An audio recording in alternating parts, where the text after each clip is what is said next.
ప్రకటన 18, 20వ వచనం నుండి 19వ అధ్యాయము 5వ వచనం వరకు. Revelation chapter 18 verse 20 through 19 verse 5. నేను చదువుతాను, మీరు మీ బైబిల్స్లో గమనించండి. పరలోకమా, పరిశుద్ధులారా, అపోస్తలులారా, ప్రవక్తలారా, దాని గూర్చి ఆనందించుడి. ఏలయనగా దాని చేత మీకు కలిగిన తీర్పుకు ప్రతిగా దేవుడు ఆ పట్టణమునకు తీర్పు తీర్చి ఉన్నాడు. తరువాత బలిష్ఠుడైన ఒక దూత గొప్ప తిరుగటి రాతి వంటి రాయి ఎత్తి సముద్రములో పడవేసి, ఈలాగు మహాపట్టణమైన బబులోను వేగముగా పడద్రోయబడి ఇక ఎన్నటికి కనబడకపోవును. నీ వర్తకులు భూమి మీద గొప్ప ప్రభువులై ఉండిరి. జనములన్నీయు నీ మాయా తంత్రముల చేత మోసపోయిరి. కావున వైనికుల యొక్కయు, గాయకుల యొక్కయు, పిల్లన గ్రోవి ఊదువారి యొక్కయు, బూరలు ఊదువారి యొక్కయు శబ్దము ఇక ఎన్నడును నీలో వినబడదు. మరి ఏ శిల్పమైన చేయు శిల్పి ఎవడును నీలో ఎంతమాత్రమును కనబడడు. తిరుగటి ధ్వని ఇక ఎన్నడును నీలో వినబడదు. దీపపు వెలుగు నీలో ఇకను ప్రకాశింపదు. పెండ్లి కుమారుని స్వరమును, పెండ్లి కుమార్తె స్వరమును నీలో ఇక ఎన్నడును వినబడవు అని చెప్పెను. మరియు ప్రవక్తల యొక్కయు, పరిశుద్ధుల యొక్కయు, భూమి మీద వధింపబడిన వారందరి యొక్కయు రక్తము ఆ పట్టణములో కనబడే నానెను. అటు తరువాత బహుజనుల శబ్దము వంటి గొప్ప స్వరము పరలోకమందు ఇలాగు చెప్పగా వింటిని, ప్రభువును స్తుతించుడి. రక్షణ, మహిమ, ప్రభావములు మన దేవునికే చెల్లును. ఆయన తీర్పులు సత్యములను న్యాయములునై ఉన్నవి. తన వ్యభిచారముతో భూలోకమును చెరిపిన గొప్ప వేశ్యకు ఆయన తీర్పు తీర్చి తన దాసుల రక్తమును బట్టి దానికి ప్రతిదండన చేసెను. మరి రెండవసారి వారు ప్రభువును స్తుతించుడి అనిరి. ఆ పట్టణపు పొగ యుగయుగములు పైకి లేచుచున్నది. అప్పుడు ఆ 24 పెద్దలను 4 జీవులను సాగిలపడి, ఆమేన్, ప్రభువును స్తుతించుడి అని చెప్పుచు సింహాసనాసీనుడగు దేవునికి నమస్కారము చేసిరి.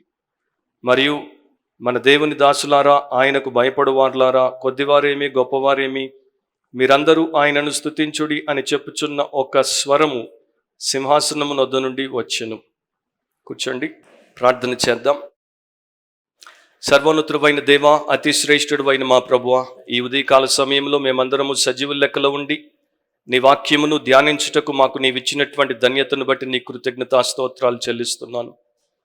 నీ వాక్యములో ఉన్నటువంటి సారమును, సత్యమును కూడి వచ్చినటువంటి సంఘమునకు నీవు బోధించి ఘనత, మహిమ, ప్రభావములు నీవు మాత్రమే పొందమని, మేమందరము కూడా పొందవలసినటువంటి ఆత్మీయ మేలులను పొందుటకు సహాయము చేయమని, కార్యము చేయమని యేసు నామమును అడిగి ప్రార్థిస్తున్నాం తండ్రి, ఆమెన్. సో దేవుడి వాక్యమును మనము భయముతో, భక్తితో, శ్రద్ధతో, ఆసక్తితో మన హృదయము తెరిచి, కన్నులు తెరిచి, బైబిల్ తెరిచి విందాం. మరి వారము కోవిడ్ వల్ల కొన్ని ఇబ్బందులు వచ్చాయి. పెద్ద ఇబ్బందులు లేకపోయినప్పటికీ కొన్ని మైల్డ్ సిమ్టమ్స్. అండ్ ఒకటి, నాకు మెయిన్గా థ్రోట్ ప్రాబ్లం అనేది ఎక్కువగా ఉండింది, ఇప్పటికి కూడా ఉంది. అండ్ వీక్నెస్ అనేది ఇంకా ఉంది. బట్ ఐసోలేషన్ అయిపోయింది కనుక నేను వచ్చాను. సో మీరేం భయపడాల్సిన అవసరం లేదు. అయినా 4 అడుగుల వరకే నా శక్తి ఉంటుంది, అవతల ఉండదు కనుక డోంట్ వరీ. పోయిన వారం మనం దేవుడి వాక్యము నుండి 18వ అధ్యాయము 9 నుండి 19వ వచనం వరకు గల భాగాన్ని చూసాం. ఆ భాగములో దేవుడి వాక్యమును ధ్యానించినప్పుడు ద వరల్డ్స్ వెయిలింగ్, లోకము ఏడ్చే సమయమును గురించి వాక్యంలో దేవుడు నేర్పించినటువంటి సత్యములను మనము తెలుసుకున్నాం. ఈ వారము దేవుడు మనకిచ్చినటువంటి భాగము నుండి మనము నేర్చుకోబోయేటువంటి అంశం ఏంటంటే హెవెన్స్ హ్యాపీనెస్. హెవెన్స్ హ్యాపీనెస్, అదే మన థీమ్. పరలోకము సంతోషించును, పరలోకము సంతోషించును.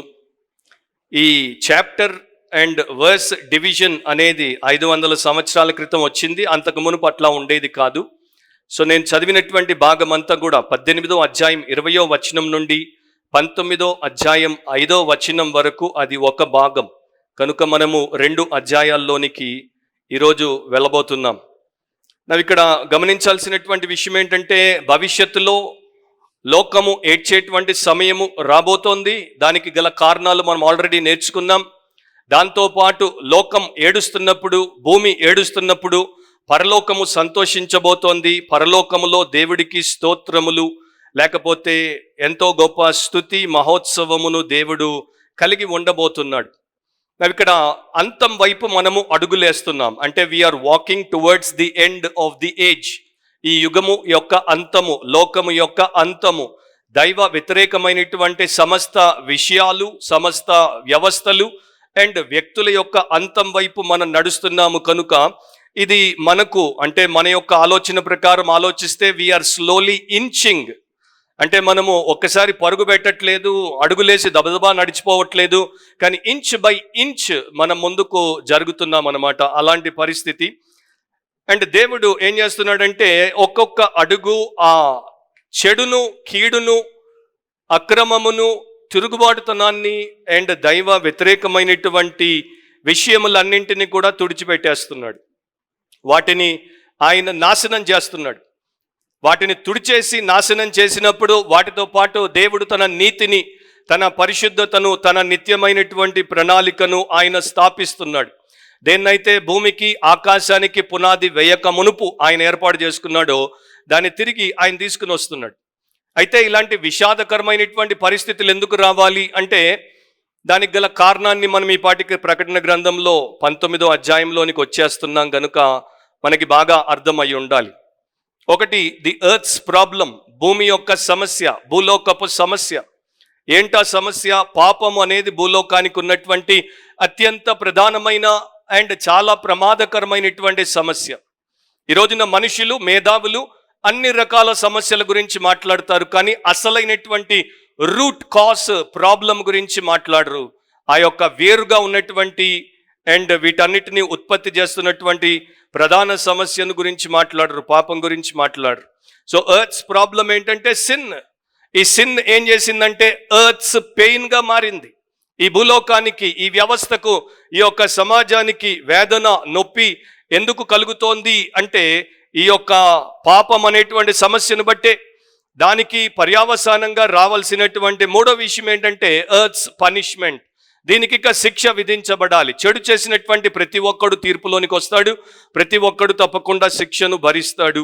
సో దేవుడు కూడా ఏం చేశాడంటే ఎర్త్ యొక్క పర్వర్షన్కి మరి ఫైనల్ జడ్జిమెంట్ని, పనిష్మెంట్ని ఇవ్వడానికి ఈ యొక్క సమయాన్ని కేటాయించాడు. దాని ప్రకారమే ఆయన కార్యక్రమాన్ని మొదలుపెట్టాడు. బాబిలోనియన్ సిస్టమ్ అంతటిని, బబులోను మహావేశ్య, బబులోను మహావ్యవస్థను ఆయన పూర్తిగా వేర్ల నుండి పెరికి పారేస్తున్నాడు. దాన్ని బట్టి మనము ఈ సంతోషంలో పాలి భాగస్థులం అవ్వాలి. ఎందుకంటే దేవుడు మొదట ఏదైతే చెప్పాడో దాన్ని చివర్లో ఖచ్చితంగా చేయబోతున్నాడు. అండ్ దాని గురించే యోహానుకు చూపించాడు. 2 పేతురు 3వ అధ్యాయము 13వ వచనంలో ఇదే చివరి దినాల గురించి రాయబడినప్పుడు దేవుడి వాక్యం అంటోంది, ఆయనను మనం ఆయన వాగ్దానమును బట్టి క్రొత్త ఆకాశముల కొరకును క్రొత్త భూమి కొరకును కనిపెట్టుచున్నాం. అండ్ ఈ క్రొత్త ఆకాశములు, క్రొత్త భూమిలో ఏముంటాయి?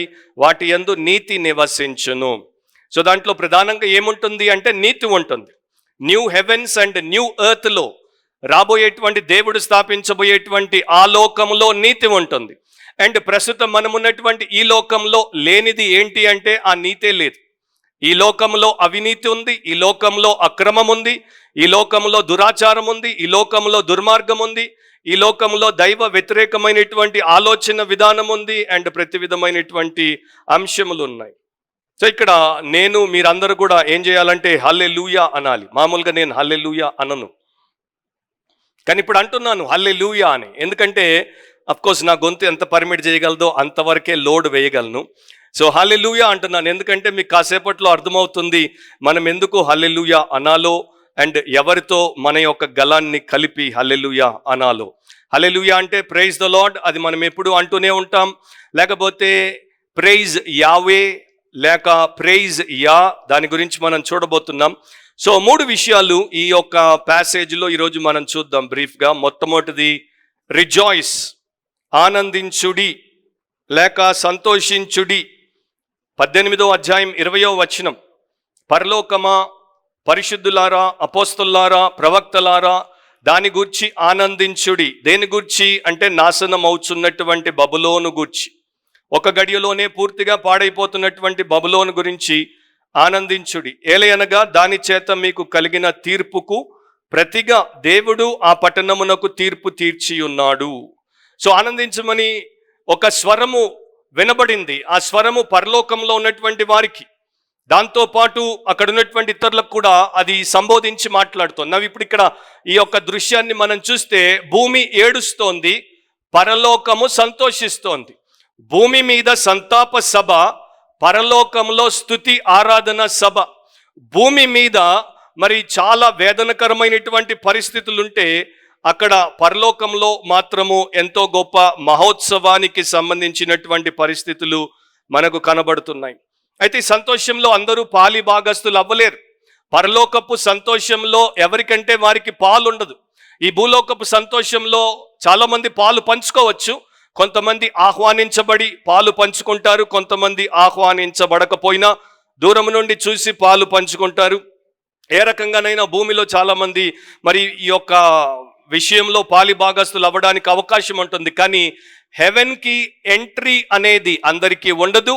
అండ్ హెవెన్ యొక్క ఎంజాయ్మెంట్లో, హ్యాపీనెస్లో కూడా అందరికీ పార్ట్ అనేది ఉండదు. సో అక్కడ 3 రకాల గుంపులకు, లేకపోతే 3 రకాల కోవలకు, 3 కేటగిరీస్ ఆఫ్ పీపుల్కి ఈ యొక్క పిలుపు ఇవ్వబడింది.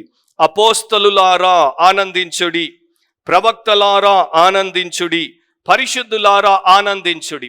ప్రభునందున్నటువంటి వారు, ఆయన రక్తముతో కొనబడినటువంటి వారు, ఆయన రక్తములో కడుగబడినటువంటి వారు, ఆయన ద్వారా దేవుడికి సమర్పించబడినటువంటి వారు, పరిశుద్ధాత్మ చేత ముద్రింపబడి నివసింపబడుతున్నటువంటి వారు, దేవుడి సంఘముగా ఒక మరి ప్రత్యేకమైనటువంటి ఆధిక్యతను పొందినటువంటి ప్రతి క్రైస్తవ విశ్వాసి పరిశుద్ధుల గుంపులో ఉన్నారు. అందుకనే కొరంతీల్లో ఉన్నటువంటి పరిశుద్ధులకు, కొలస్సీలో ఉన్న పరిశుద్ధులకు అని దేవుడి వాక్యం మాట్లాడుతోంది. సో ఈ పరిశుద్ధులందరికీ పరలోక సంతోషంలో అవకాశం ఉంది, వారు ఆనందిస్తారు. ఎఫెసీ పత్రిక 2వ అధ్యాయము 20వ వచనంలో మిగతా 2 గ్రూప్స్ గురించి మనం చూడొచ్చు. క్రీస్తు యేసే ముఖ్యమైన మూలరాయి అయి ఉండగా అపోస్తలులను ప్రవక్తలను వేసిన పునాది మీద మీరు కట్టబడి ఉన్నారు. సో ఇక్కడ పరిశుద్ధులు కూడా ఉన్నారు. సో 3 ఉన్నారు ఇక్కడ ఈ యొక్క వచనంలో. అపోస్తలులు ఉన్నారు, పరిశుద్ధులు ఉన్నారు, అండ్ ఎఫెస్లోనున్న పరిశుద్ధులు ఉన్నారు. సో ఈ స్పెషల్ కేటగిరీస్కే, గాడ్స్ ఓన్ పీపుల్కి, దేవుడికి సంబంధించిన ఆయన సొత్తైనటువంటి ప్రజలకు ఆనందించి, సంతోషించి, ఉత్సహించి, దేవుడిని ఘనముగా ఆరాధించి ఆయనకు స్తోత్రార్పణ చేసేటువంటి అవకాశాన్ని దేవుడిస్తున్నాడు. నువ్వు ఎందుకు ఆనందించాలి? ఒకరు నాశనం అవుతున్నప్పుడు మనం చూసి ఆనందించవచ్చా? ఒకరు చచ్చిపోతున్నప్పుడు మనం చూసి కూర్చొని నవ్వుకోవచ్చా? ఒకరు బాధలో ఉన్నప్పుడు మనము బహుగా మరి సంబరం చేసుకోవచ్చా అనేటువంటి లాజికల్ క్వశ్చన్స్ కొంతమంది లాజికల్ పీపుల్ అడుగుతుంటారు. కానీ లాజికల్ పీపుల్కి థియోలాజికల్ ట్రూత్స్ తెలియవు. ఇప్పుడున్న సమస్య ఏంటంటే లాజిక్ జీవితానికి సరిపోదు, థియోలాజికల్ ట్రూత్స్ జీవితానికి సరిపోతాయి. సో ఈ రోజున క్రిస్టియన్ కమ్యూనిటీలో కూడా బైబిల్ పట్టుకునే చదివేవారు, బైబిల్ కామెంటరీస్ని మరి చూసేటువంటి వారు, స్టడీ చేసేటువంటి వారు కూడా థియోలాజికల్ ట్రూత్ యొక్క స్పెక్ట్రమ్ నుండి లాజికల్ విషయాలను వారు చూడగలిగితే బాగుంటుంది. కానీ అట్లా చూడరు, అదొక సమస్య. సో ఇక్కడ ఎందుకు సంతోషించాలో కూడా నేను కొన్ని కారణాలు మీకు చెప్తాను. ఒకటి, లోక వ్యతిరేకమైనటువంటి, అంటే లోకాన్ని నాశనానికి తీసుకుపోవడానికే వచ్చినటువంటి బబులోను మహావేశ్య అండ్ బబులోను మహా వ్యవస్థ కుప్పకూలిపోయింది, అది నాశనము చేయబడుతోంది. దేవుడు ముందుగా చెప్తూ వచ్చి ప్రవచిస్తూ వచ్చినటువంటి తీర్పును తుదకు ఆయన తీసుకుని వచ్చాడు. ఒక్క మాటలో చెప్పాలంటే God has brought an end to all evil.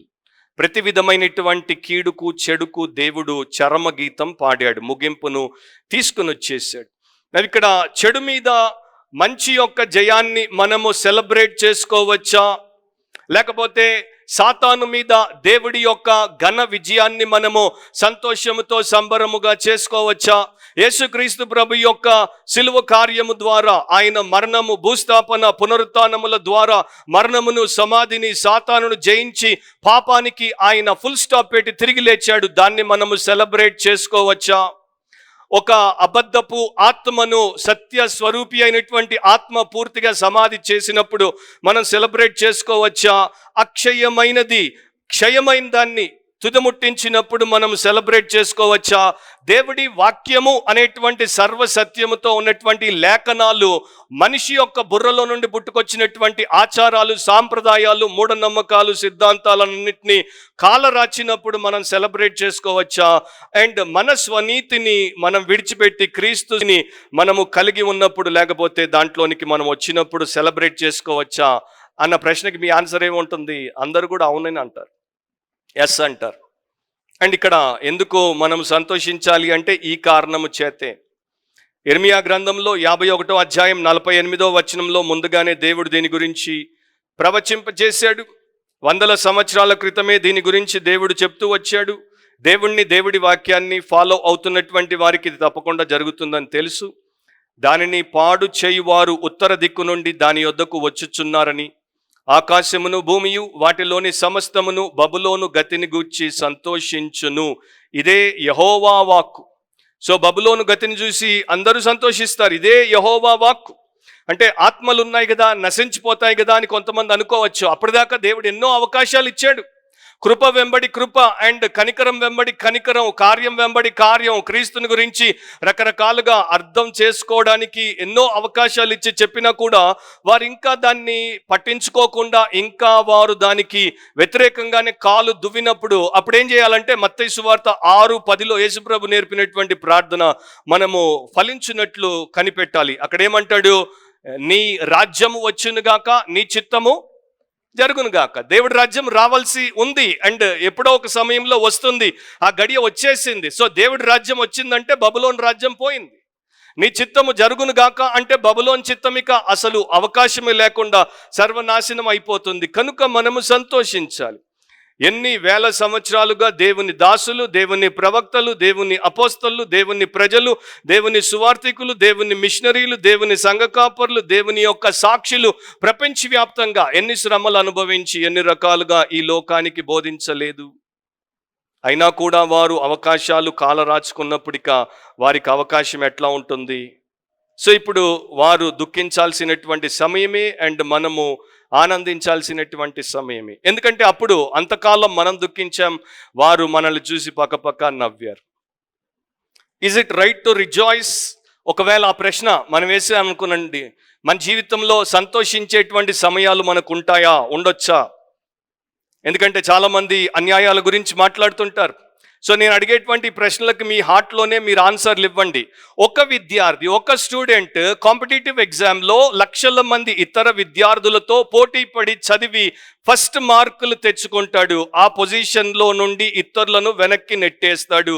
అప్పుడు అతడి ఇంటి వారు, అతడి సన్నిహితులు సంతోషిస్తే తప్ప, ఒక స్పోర్ట్స్ పర్సన్, ఒక క్రీడాకారుడు లేక క్రీడాకారిణి, ఆమె లేక అతడు చాలా కష్టపడి ఇతరులందరినీ కూడా ఆ యొక్క నంబర్ 1 పొజిషన్లోనికి రానివ్వకుండా రైట్ఫుల్గానే వారి యొక్క టాలెంట్ని బట్టి దాన్ని వారు సంపాదించినప్పుడు వారు సెలబ్రేట్ చేసుకోవడం, వారికి ఆ ప్రైజ్ని మెడలో వేసుకొని అందరికీ చూపుకోవడం, సోషల్ మీడియాలో పోస్ట్ చేసుకోవడం అన్యాయమా? ఒక రీసెర్చ్ స్కాలర్ 10 ఏళ్ళు రీసెర్చ్ చేస్తాడు, ఇతరుల కన్నా తాను ముందు తన రీసెర్చ్ ప్రాజెక్ట్ని సబ్మిట్ చేస్తాడు అండ్ దానికి అతడు మరి రియల్గా ఆ గుర్తింపును పొందుతాడు, అవార్డు రివార్డు 2 సంపాదించుకుంటాడు. అప్పుడు అతడు తప్పు చేసినట్ట. ఒక రాజకీయ నాయకుడు మరి ఎన్నో రకాలైనటువంటి ఎత్తులు అండ్ పన్నాగాలు పన్నుతాడు. మిగతా వారందరినీ కూడా ఆ ఎన్నికల్లో తనకు వ్యతిరేకంగా పోటీ చేస్తున్నటువంటి వారందరినీ ఓడించి ఒక్కడే ఆ సీట్లోనికి వస్తాడు. అతడు చేసింది అన్యాయమా? ఒక వ్యాపారస్తుడు అనేక వ్యాపారుల కన్నా తాను పైన ఉండడానికి, అందరినీ వెనకబెట్టడానికి అన్నీ చేస్తాడు, పైకి వస్తాడు. అప్పుడు దాన్ని మనం తప్పు పడతామా? ఇవన్నీ మనం తప్పు పట్టం. వీటన్నిటిని మనం సెలబ్రేట్ చేస్తాం. వాళ్ళు పాస్ అయ్యారు, స్వీట్ డబ్బా ఇస్తే మనం తింటాం, సంతోషిస్తాం. అండ్ సేమ్ లోకము అన్యాయము అంటుంది. ఆ లోకానికి ఎంత బుద్ధి లేదో మీరు అర్థం చేసుకోవచ్చు. అంటే నేను ఒక స్టూడెంట్గా అందరు స్టూడెంట్లను వెనక్కి నెట్టేసి నేను ఫస్ట్ టాపర్గా వస్తే అది న్యాయం. నేను ఒక పాలిటీషియన్గా ఎంపీని అయిపోతే అది న్యాయం. ఎంతోమంది ఓడిపోయారు, ఎంతోమంది ఏడుస్తున్నారు, డిపాజిట్లు కూడా వాళ్ళకి దొరకలా, వాళ్ళు ఏమైనా పర్వాలా, అప్పుడు న్యాయం ఇది. ఎందుకంటే I'm a winner and when God is the winner, దేవుడు ఆ యొక్క జయాన్ని సాధించినప్పుడు రైట్ఫుల్గా అండ్ జస్టిఫైయబుల్ వేలో ఆ ఘనతను ఆయన సాధించినప్పుడు పరలోకం ఎందుకు సంతోషించకూడదు? పరిశుద్ధులు ఎందుకు సంతోషించకూడదు? అపోస్తలులు ఎందుకు సంతోషించకూడదు? ప్రవక్తలు ఎందుకు సంతోషించకూడదు? సో ఆ ప్రశ్న, అందుకనే అంటాను, వాక్యానుసారంగా ఆలోచించాలి, లోకానుసారంగా ఆలోచించడం కాదు, నీ సొంత అనుసారంగా ఆలోచించడం కాదు. నన్ను అడిగితే చాలామంది క్రైస్తవులు 100 ఏళ్ళు బైబిల్తో బతికినా కూడా వారి బుర్రలో ఇంకా 10% మాత్రమే దేవుడి యొక్క వాక్యము యొక్క ప్రభావము కిందికి వారు వస్తారు. అంటే 90% ఇంకా వారి బుర్ర వారి యొక్క ఆధీనంలోనే ఉంటుంది, వారి బ్రతుకు దాని ప్రకారమే నడుస్తూ ఉంటుంది. సో అంత పెద్ద దారుణమైనటువంటి పరిస్థితుల్లో చాలామంది ఉన్నారు. అందుకనే రోమా 12:2లో లోక మర్యాదను అనుసరించక మీ మనసు మారి నూతన మగుట వలన రూపాంతరము చెందుడి అని దేవుడు చెప్పాడు. ఒక సేవకుడు 3 కారణాలు ఇచ్చాడు ఎందుకు మనం సంతోషించాలి. ఎందుకంటే మొట్టమొదట ఈ మాట చెప్పింది దేవుడు, అండ్ దేవుడి యొక్క ఆలోచన, దేవుడి యొక్క వైఖరి దాంట్లో ఏ రకమైనటువంటి పొరపాటు లేనిదిగా ఉంటుంది. కనుక దాన్ని ప్రశ్నించడానికి కూడా మనకు హక్కు లేదు, జస్ట్ సంతోషించడమే మన బాధ్యత. రెండవది, కృపాయుగం అయిపోయింది. అప్పటిదాకా దేవుడు కృపనిచ్చాడు కనుక ఆ సమయంలో క్షమిస్తాడు. కృపాయుగం అయిపోయిన తర్వాత దేవుడికి క్షమించాడు, దేవుడు శిక్షిస్తాడు. అది దేవుడిలో ఒక భాగం. రెండు వైపులా 2 భాగాలు ఉన్నాయి కనుక దాన్ని దేవుడు చెయ్యాలి. కనుక అక్కడ దేవుణ్ణి ఎవరు ఏమీ అనలేరు, ఎందుకంటే దేవుడు దయామయుడు, అట్ ద సేమ్ టైం దేవుడు దహించు అగ్ని. మూడవది ఏంటంటే, దీంట్లో మన వ్యక్తిగత కోపము కానీ, వ్యక్తిగత చేదు కానీ, బిట్టర్నెస్ కానీ, వ్యక్తిగత పగ తీర్చుకునేటువంటి అంశములు ఏవీ లేవు. ఎందుకంటే ఇది దేవుడికి బబులోనుకు మధ్యలో జరిగినటువంటి యుద్ధము, అండ్ ఆయన జయము సాధించాడు, మనల్ని ఆనందించమంటున్నాడు. సో ఇలాంటి పరిస్థితుల్లో మనం సంతోషిస్తున్నామా? ప్రస్తుతం ప్రపంచంలో ఎక్కడైనా సరే అన్యాయం జరిగినప్పుడు దేవుడు దానికి తనదైన రీతిలో న్యాయం చేసినప్పుడు మీరు సంతోషిస్తారా? అలా ఉంటే ఆ రోజున మీరు సంతోషించే గుంపులో ఉంటారు అండ్ సంతోషించగలుగుతారు. ఎందుకంటే లోకమంతా కూడా ఉల్టా పుల్టాగా ఉంటుంది, లోకమంతా కూడా వంక టింకర్గా ఉంటుంది. నేను మీకు ఒక ఎగ్జాంపుల్ చెప్తాను, చాలా ఎగ్జాంపుల్స్ ఉంటాయి కానీ ఒక్కటి చెప్తాను. ఒక వ్యక్తి అందరూ 4%, 3% వడ్డీలకు ఇస్తుంటే 9% వడ్డీ వసూలు చేస్తున్నాడు. సో 9% వసూలు చేస్తుంటే అతని దగ్గరికి ఒక క్రైస్తవుడు వచ్చాడు. అతడు కూడా దాన్ని అవసరాన్ని బట్టి తీసుకున్నప్పుడు అన్నాడు, నీకు బొత్తిగా దేవుడి భయం ఉన్నట్టు లేదు. నీకు దేవుడి భయం ఉంటే కనీసం 4% కాకపోతే మ్యాక్సిమం 6% వరకు తీసుకున్నా కూడా మా అవసరాలకు ఇస్తున్నందుకు మేమేం అనుకోమేమో, కానీ 9% అంటే అందరూ 3-4 అంటే నువ్వు 9% తీసుకుంటే చాలా దుర్మార్గం అన్నప్పుడు అతడు లెక్కపెట్టి వాడికి ఇవ్వాల్సిన డబ్బు ఇస్తూ అన్నాడంట, నో ప్రాబ్లం బ్రదర్, మనకి ఇక్కడ నుండి చూస్తే 9%, కానీ పైనుండి దేవుడు చూసినప్పుడు ఆయనకు అది 6 లాగా కనపడుతుంది, 9 లాగా కనపడదు. నాకు నీకే 9, ఆయనకు అది 6 అన్నాడు. నీకు అర్థమైందో లేదు? అర్థమైందా? సో ఇట్లాంటి ఓవర్ స్మార్ట్ పీపుల్తోనే బబులోను వ్యవస్థ నిండి ఉంది. దాన్ని కాలర్ రాయాల్సినటువంటి సమయం వచ్చినప్పుడు దాన్ని కాలర్ రాస్తాడు. 3 సంతోషాలు ఇక్కడే ప్రకటన గ్రంథంలో మనకు కనబడతాయి. అంటే 3 reasons ఫర్ రిజాయిసింగ్. 3 కారణాలు దేవుడు మనకి ఈ ప్రకటన గ్రంథంలో సంతోషించడానికి. అంటే రియల్ జాయ్ ఎప్పుడంటే మనం చక్కని వంట చేసుకొని తిన్నప్పుడు కాదు, కొత్త బట్టలు కొనుక్కొని వేసుకున్నప్పుడు కాదు, కొత్త గ్యాడ్జెట్ని కొనుక్కున్నప్పుడు కాదు, లేకపోతే మరొకటి లోక సంబంధమైన అశాశ్వతమైనటువంటి అంశము మనకు వచ్చినప్పుడు కాదు. రియల్ క్రిస్టియన్ జాయ్ 3 ఇక్కడ మనకు కనబడుతున్నాయి. 12వ అధ్యాయము 12వ వచనంలో, రెవల్యూషన్ 12:12లో, అందుచేత పరలోక నివాసులారా ఉత్సహించుడి, భూమి సముద్రమా మీకు శ్రమ, అపవాది తనకు సమయము కొంచెమే అని తెలుసుకొని వాడు పడవేయబడ్డాడు. అంటే వాడు భూమి మీదకి వచ్చేసాడు. సో ఎప్పుడైతే అపవాది కాస్ట్ అవుట్ చేయబడ్డాడో, పరలోకం నుండి పడవేయబడ్డాడో, మన జీవితాల్లో నుండి పడద్రోయబడతాడో, బయటికి పారిపోయేటట్టు దేవుడు చేస్తాడో, అప్పుడు మనం సంతోషించాలి.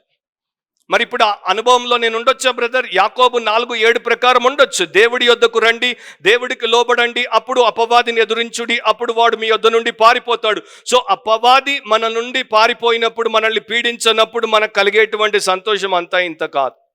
రెండవది 18వ అధ్యాయం 20వ వచనం ఆల్రెడీ నేను చెప్పాను, అదే మనం ఇప్పుడు ధ్యానిస్తున్నాం. ఈ యొక్క బబులోను వ్యవస్థ కూలిపోయింది కనుక. ఎందుకు కూలిపోయింది?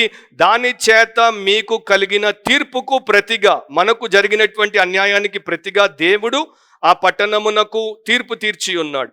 కనుక బబులోను వ్యవస్థ నాశనమైంది కనుక మనం సంతోషించాలి. నా జీవితంలో నేను ఒక ట్రూ క్రిస్టియన్గా ఉన్నాను, నేను ఒక బాబిలోనియన్గా లేను అన్న దినాన్న నాకు కలిగే సంతోషం లోకమిచ్చే వస్తువులతో నాకు ఎన్నటికీ కలగదు. మూడవది ప్రకటన 19:7 మీరు చూస్తే, గొర్రెపిల్ల వివాహోత్సవ సమయం వచ్చినది, ఆయన భార్య తన్ను తాను సిద్ధపరచుకొని ఉన్నది, కనుక మనము సంతోషపడి ఉత్సహించి ఆయనను మహిమ పరచదమని చెప్పగా వింటిని.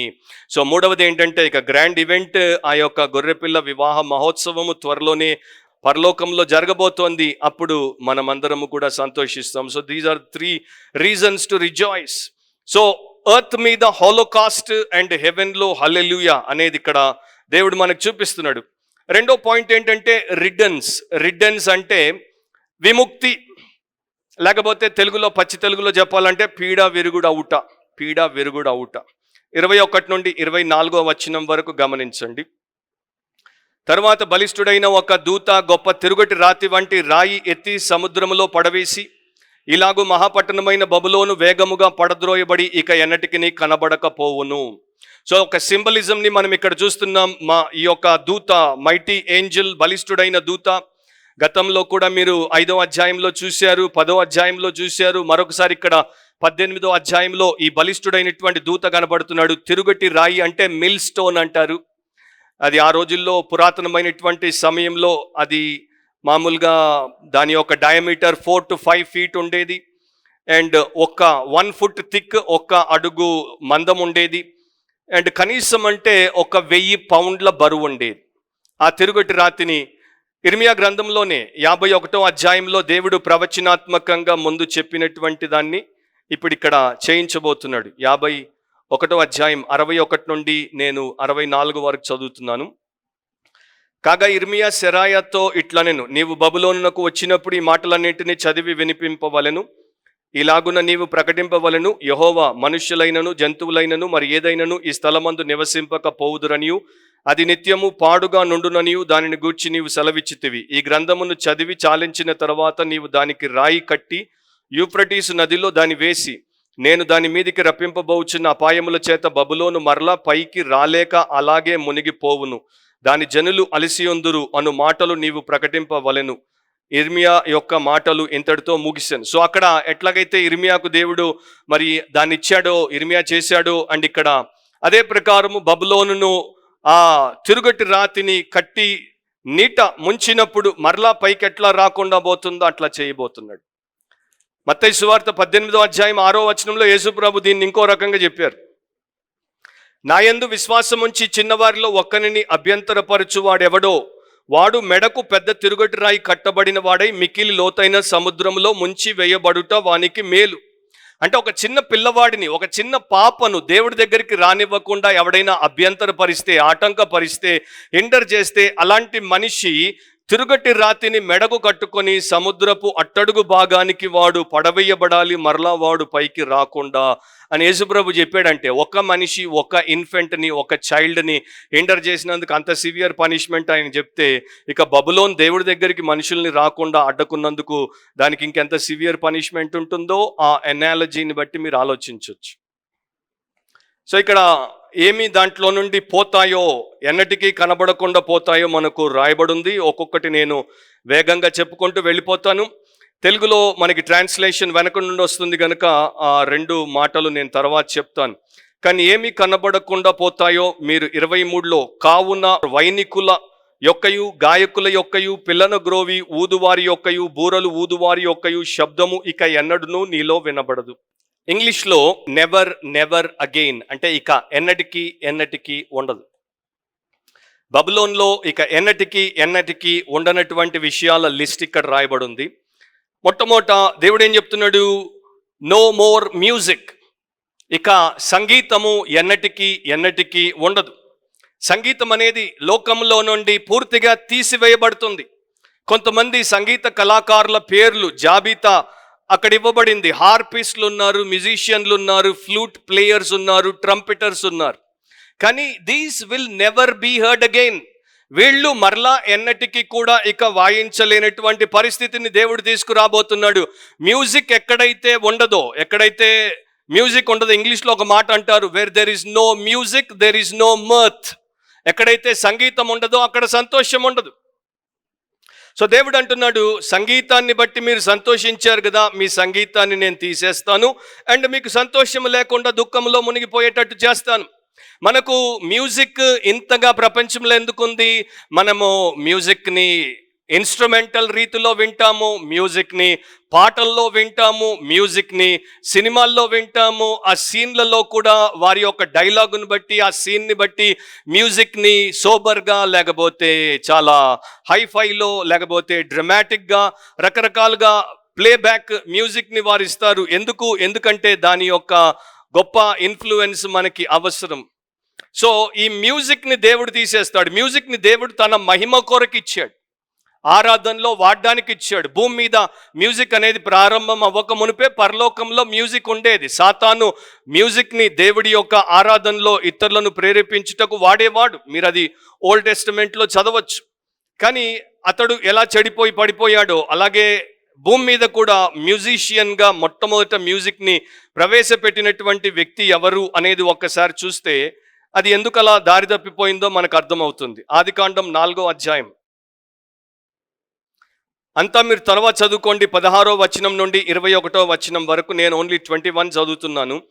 అతని సహోదరుని పేరు యూబాలు. ఇతడు సితారాను, సానికను వాడుక చేయు వారందరికీ మూల పురుషుడు. సానిక అంటే పిల్లన గ్రోవి. సో ఫస్ట్ మ్యూజిషియన్ పేరు వరల్డ్లో, యూనివర్స్లో ఫస్ట్ మ్యూజిషియన్ ఎవడు అంటే యూబాలు.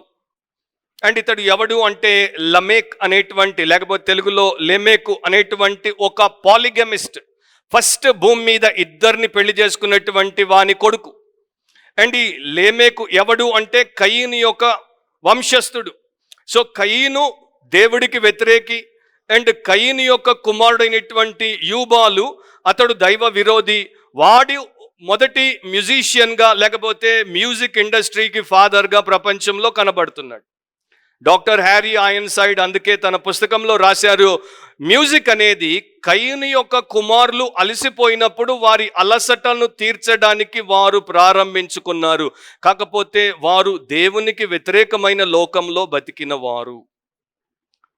అండ్ దేవుడు అందుకనే చాలా చోట్ల మనకి వాక్యంలో దీని గురించి ప్రస్తావించాడు. మీరు ఓల్డ్ టెస్టమెంట్, న్యూ టెస్టమెంట్ని రెగ్యులర్గా చదువుతుంటే మీకు అవి తప్పకుండా దేవుడు మీ దృష్టిలోనికి తీసుకుని వస్తాడు. ఒక వచనాన్ని నేను చదువుతాను. ఎహెచ్కేల్ గ్రంథము 26వ అధ్యాయం 13వ వచనం.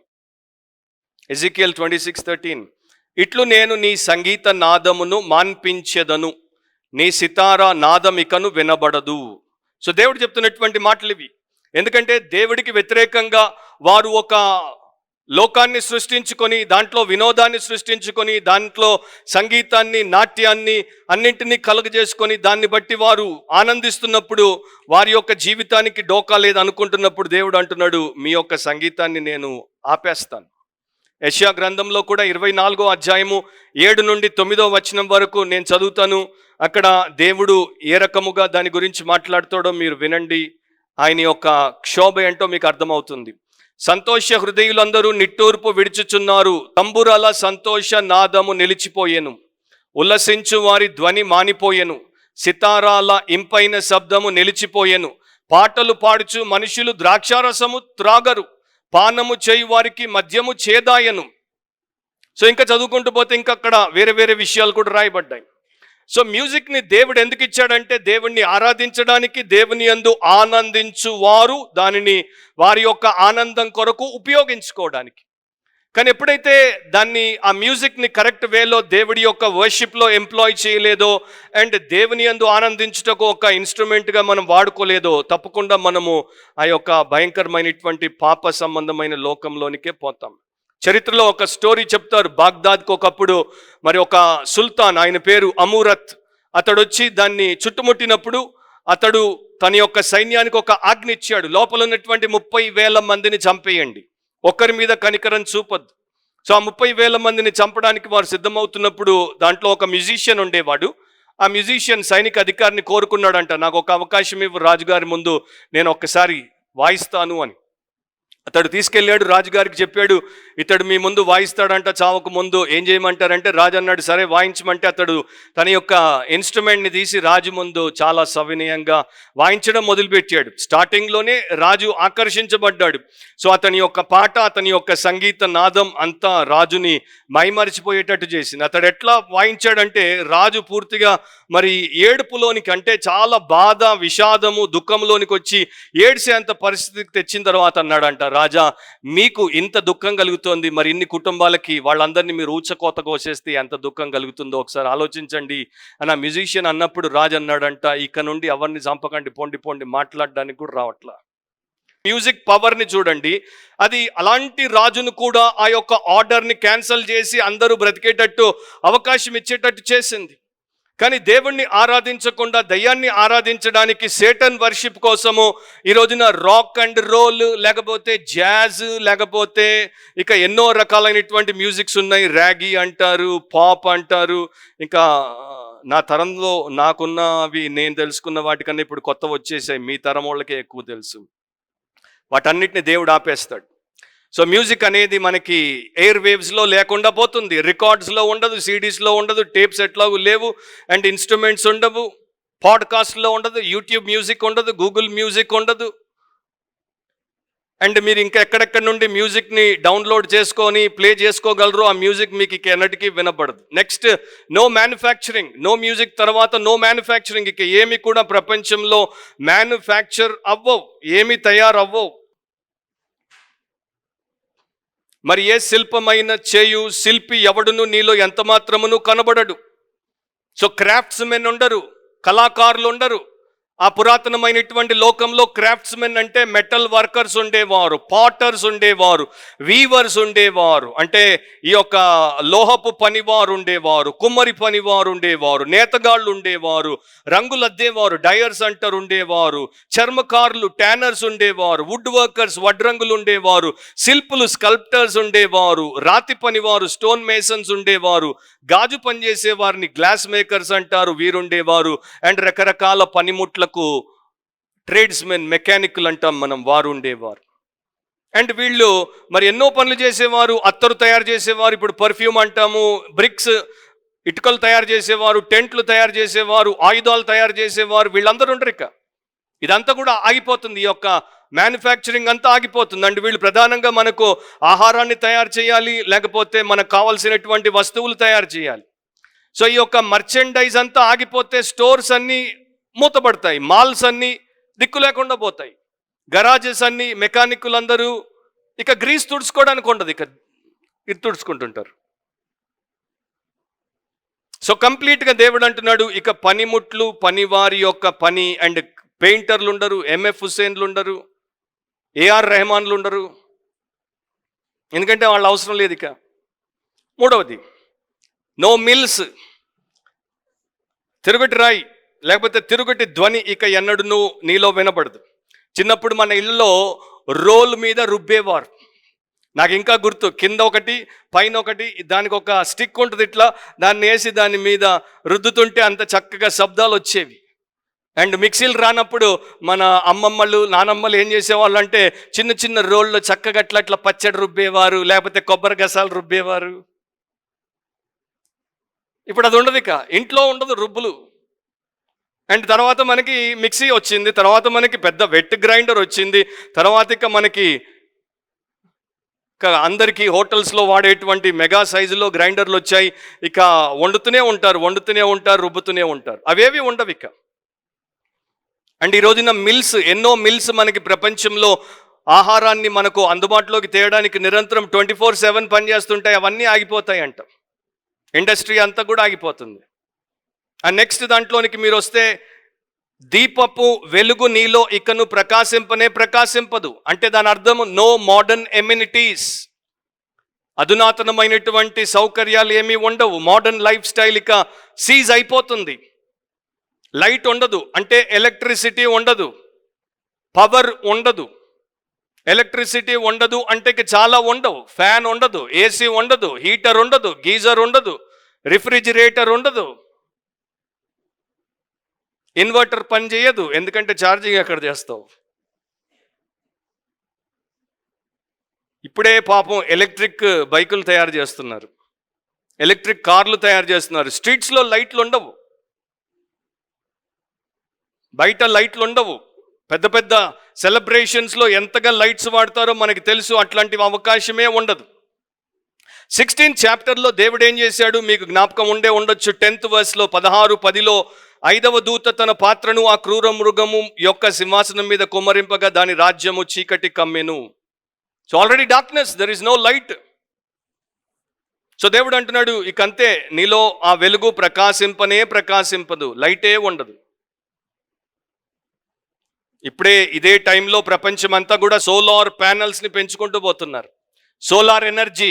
దేవుడు అన్నాడు, switch off the sun, these fellows will go and get from wherever they want. Switch off the sun. So సన్ని ఆర్పేశాడు. సోలార్ ప్యానల్స్ బిలియన్స్ ఆఫ్ డాలర్స్తో దాని ఇండస్ట్రీని పెంచుతున్నారు. సోలార్ ఎనర్జీ ఉండదు, పవర్ జనరేటింగ్ ప్లాంట్స్ ఉండవు. ఫర్ ఎగ్జాంపుల్ యూఫ్రటీస్ ఎండిపోతుంది, already న్యూస్లోకి వస్తుంది. సో యూఫ్రటీస్ పక్కనే ఒకవేళ మనం అనుకుంటే, కొంతమంది థియోలాజియన్స్ ప్రకారం బబులోను మహాపట్టణం కట్టబడితే యూఫ్రటీస్ ఎండిపోతుంది. సో హైడ్రో ఎలక్ట్రిసిటీ అనేది ఉండదు, నీళ్ల ద్వారా ఉత్పన్నమయ్యేటువంటి ఎలక్ట్రిసిటీ ఉండదు, అంతా చీకటే. నెక్స్ట్, నో మెర్రిమెంట్ అంటే ఉత్సవము, సంబరము, పెళ్ళి ఇవేవి ఉండవు. పెళ్లి కుమారుని స్వరమును, పెళ్లి కుమార్తె స్వరమును నీలో ఇకను ఎన్నడును వినబడవు అని చెప్పాను. మామూలుగా పెళ్ళి అంటే చాలా, మరి ఒకప్పుడైతే నెలలు దాన్ని సంబరముగా చెప్పుకొని చేసుకునేవారు. ఇప్పుడు అఫ్కోర్స్ అంత లేదు. ఎందుకంటే పెళ్ళి అయిన తర్వాత నెలలు కలిసి ఉండట్లేదు. సో పెళ్ళిళ్ళు చాలా గ్రాండ్గా అండ్ ఎంత గొప్పగా అంగరంగ వైభవంగా చేస్తారో మన హైదరాబాద్లో కూడా మీరు చూస్తూనే ఉంటారు. సో అవేమి ఉండవు ఇక. పెళ్లి కుమారులు, పెళ్లి కుమార్తెలు, పెళ్లికి ఇవ్వడము, పెళ్లి మానుకోవడం, ఇవేవి ఉండవు. సో అంతా కూడా పోతుంది. ఏముండదు అక్కడ. ఎందుకు అంటే 3 కారణాలు చెప్పాడు. ఇలాంటి పరిస్థితిని దేవుడు ఒకదాని తర్వాత ఒకటి వైపౌట్ ఎందుకు చేస్తున్నాడు అంటే 3 కారణాలు చెప్పాడు. ఒకటి, నీ వర్తకులు భూమి మీద గొప్ప ప్రభువులై ఉండిరి. బబులోన్తో చెప్తున్నాడు, నీలో ఉన్నటువంటి మర్చెంట్స్ భూమి మీద చాలా గొప్ప లార్డ్స్గా, వాళ్లే ఈ యొక్క ప్రపంచానికి దిక్కులాగా, వాళ్లే ఈ ప్రపంచానికి దేవుళ్ళుగా కూర్చున్నారు. అంటే ఈ రోజున అట్లాంటి పరిస్థితే. యాపిల్ అట్లాగే ఉంది, అమెజాన్ అట్లాగే ఉంది, గూగుల్ అట్లాగే ఉంది. అండ్ చాలామంది వైజ్ పీపుల్ భయపడుతున్నారు, రేపు ఇట్లాంటి హై టెక్ కంపెనీస్ ప్రపంచమంతటిని కంట్రోల్ చేయడానికి పెద్ద టైం పట్టదని. అండ్ నెక్స్ట్ రీజన్, ఒకటేమో ఇండస్ట్రీ లీడర్స్ లేకపోతే బిజినెస్ పీపుల్ చాలా అరాచకాలు చేశారు దాన్ని బట్టి. రెండవది, బబులోన్లో ఉన్నటువంటి జనములన్నీ నీ మాయాతంత్రముల చేత మోసపోయిరి. అక్కడ వాడబడినటువంటి తెలుగులో మాయాతంత్రములు, ఇంగ్లీష్లో సార్సరీ అని ఉంటుంది, కానీ అక్కడ గ్రీక్లో వాడబడినటువంటి పదానికి 2 అర్థాలు ఉన్నాయి. ఒకటి సార్సరీ అంటే మాయాతంత్రము, మంత్ర ప్రయోగము, witchcraft and all sorts of evil, పిశాచుల శక్తిని ఆశ్రయించుట. రెండవది ఫార్మాకియా అనేటువంటి పదములో నుండే ఫార్మసీ అనే పదం వస్తోంది కనుక దాంట్లో డ్రగ్ అంటే మాదక ద్రవ్యము, హాల్యూసినేటింగ్ డ్రగ్, లేకపోతే మనిషిని ఇంటాక్సికేట్ చేసి వాడిని ఇన్ఫ్లుయెన్స్ చేసేటువంటి డ్రగ్స్, ఏవైతే మాదక ద్రవ్యాలు అని అంటామో ఆ డ్రగ్స్ ద్వారా ప్రపంచం అంతటిని నీవు మోసపుచ్చావని దేవుడు చెప్తున్నాడు. అండ్ ఈ రోజున డ్రగ్ ఇండస్ట్రీ అంటే మంచి డ్రగ్ కాదు, చెడ్డ డ్రగ్, నార్కోటిక్స్ అంటారు చూడండి. ఈ మధ్య కేసు అయింది, ఎవరైనా షారుఖ్ ఖాన్ కొడుకు ఆర్యన్ ఖాన్ని ఎట్లా దాంట్లో పెట్టేశారో. సో ఆ డ్రగ్ ఇండస్ట్రీ ప్రపంచమంతా పెరిగిపోతుంది. అండ్ ఎంతోమంది డే బై డే ఎంతోమంది మరి యవనస్తులు లక్షల మంది దానికి బలైపోతున్నారు, నాశనం అయిపోతున్నారు. సో మోసం అనమాట. ఈ మోసంలో చాలామంది ఇప్పటిదాకా ఉన్నారు. ఇక దానికి కూడా దేవుడు అంతానే తీసుకుని వస్తున్నాడు. జార్డన్ అనే ఒక చిన్న దేశం ఉంది, ఇస్రాయెల్ పక్కనే ఉంటుంది. మోస్ట్లీ హోలీ ల్యాండ్ టూర్లకు వెళ్ళేవారు జార్డన్కి వెళ్ళి దాని తర్వాత ఇజ్రాయెల్కి బై రోడ్ ఎంటర్ అవుతారు. సో జార్డన్లో ఇప్పటికి కూడా ఉన్నటువంటి రాజుగారి పేరు కింగ్ అబ్దుల్లా.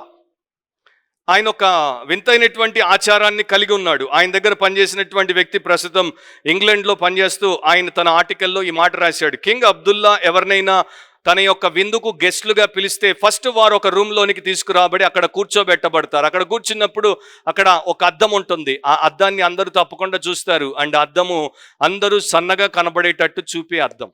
సో వాళ్ళకి అది తెలీదు. కానీ వాళ్ళు అక్కడ చూసుకునేసరికి మేము చాలా స్లిమ్ అండ్ ట్రిమ్గా ఉన్నాం అనుకుంటారు. లోపలికి వెళ్ళి డైనింగ్ హాల్లో వారందరూ తింటారు. తిన్న తర్వాత మరలా బయటకు వచ్చి అక్కడ కూర్చుని ఇంకా చివరి మాట ముచ్చట పెట్టేసి కాఫీ అండ్ వగేరా వగేరా చేసేసి బయటికి పోయే టైం అక్కడ ఇంకొక అద్దం ఉంటుంది. ఆ అద్దంలో అందరూ చాలా ఫ్యాట్గా కనపడతారు. అంటే ఆయన యొక్క ఉద్దేశం బహుశా ఇది అయి ఉండొచ్చు, నాకు తెలియదు. మీరు సన్నగా వచ్చారు, నేను ఇంత పెడితే ఎంత తిన్నారు, ఎంత బలిసారు చూడండి అని. అంటే లోకం ఏం చేస్తుందంటే మన ఇమేజ్ని మనకి రియల్గా రిఫ్లెక్ట్ చేయదు. మనం ఏంటో మనల్ని ముందు సరిగ్గా చూపించదు, తర్వాత సరిగ్గా చూపించదు. మూడో కారణం ఏంటంటే, అందుకనే మనం మోసపోతాం. మూడో కారణం ఏంటంటే 24వ వచనంలో ఉంది చూడండి. మరియు ప్రవక్తల యొక్కయు పరిశుద్ధుల యొక్కయు భూమి మీద వధింపబడిన వారందరి యొక్కయు రక్తము ఆ పట్టణంలో కనబడేననెను.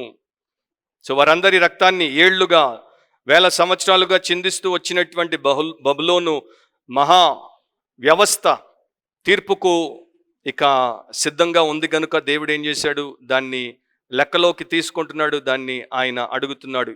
హేబేలు రక్తము దగ్గర నుండి ఆయన లెక్క తీసుకోవాల్సినటువంటి అవసరం ఉంది. సో నేను 3వ పాయింట్లోనికి వచ్చి ముగించక మునుపు ఒక ప్రశ్న ఇక్కడ అడగాలి. ఇలాంటి వ్యవస్థ, ఇలాంటి బబులోను వ్యవస్థలో మనం ఒక భాగముగా ప్రస్తుతం ఉండొచ్చు, నాకు తెలియదు. మీరు సంఘంలో భాగముగా ఉంటే బబులోన్లో భాగముగా ఉండరు. కానీ రెండిట్లో మేము ఉండొచ్చా అంటే ఉండొచ్చు. దాన్నే డబుల్ జీవితం అంటారు, జగన్ నాటకం అంటారు. సో ఇప్పుడు నేను అట్లా ఉన్నానో లేదా నాకు ఎట్లా తెలుస్తుంది? కొన్ని ఇండికేటర్స్ ఇస్తాను.